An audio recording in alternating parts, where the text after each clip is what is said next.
সত্য পথে থাকলে সত্যর মৃত্যু নেই।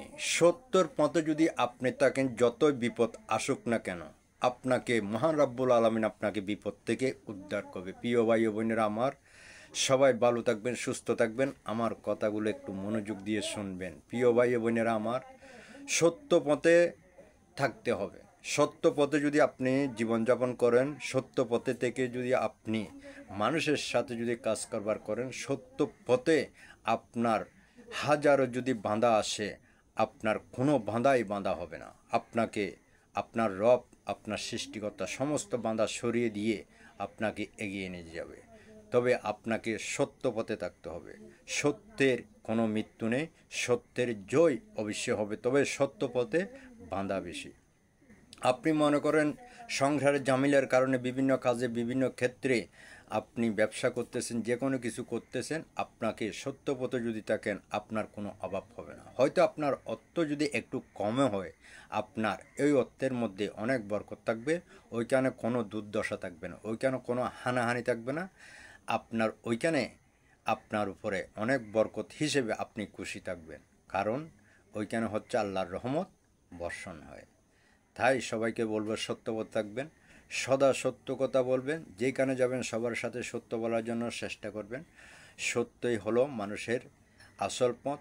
সত্য পথে থাকতে হবে। সত্য পথে যদি এই দুনিয়াতে জীবনযাপন করে যেতে পারেন, পরকালও আপনার জন্য সত্য অবশ্যই আপনার সামনে দাঁড়িয়ে যাবে, কারণ সত্যে আমাদেরকে এগিয়ে যাওয়ার পথ দেখাবে।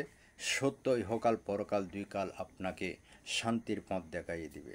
সত্যের জন্য যুগে যুগে মানুষ লড়াই করেছে, কিন্তু এখন বর্তমানে এসে আমরা সত্যকে খুঁজে পাই না, এখন মিথ্যার সরাসরি।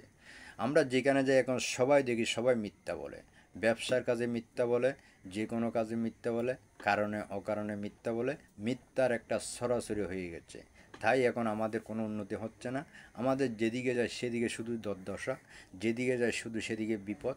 কারণ এটা হলো আমাদের নিজেরার বিপদ, নিজেরা ডেকে আনতেছি। কারণ একটাই, আমরা সবসময় মিথ্যা নিয়ে এখন ব্যস্ত।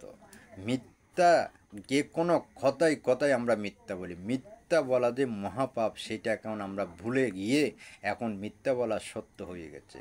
তাই প্রিয় বন্ধুরা আমার, মিথ্যা বলার আগে কোনো কারণ অকারণে মিথ্যা বললে এটাই আপনার জন্য হয়তো আজকে কিছু না হলো কালকে আপনার জন্য বিপদ হয়ে দাঁড়িয়ে যাবে, কারণ মিথ্যা বলা মহাপাপ।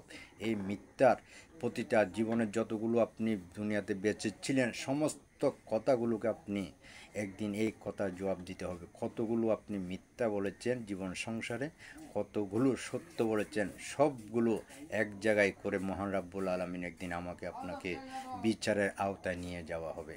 সেই দিন যেন আমরা এই বিচারের সম্মুখীন যেন হতে না হয়। সবাই আজকে থেকে যদি আমরা কিছুটা হলেও যদি সচেতন হতে পারি, হয়তো আমাদের জীবনের কিছুটা হলো পরকালের বা ইহকাল আমরা শান্তি কামনা করতে পারি। সবাই ভালো থাকবেন, সুস্থ থাকবেন, সবার জন্য দোয়া রইল।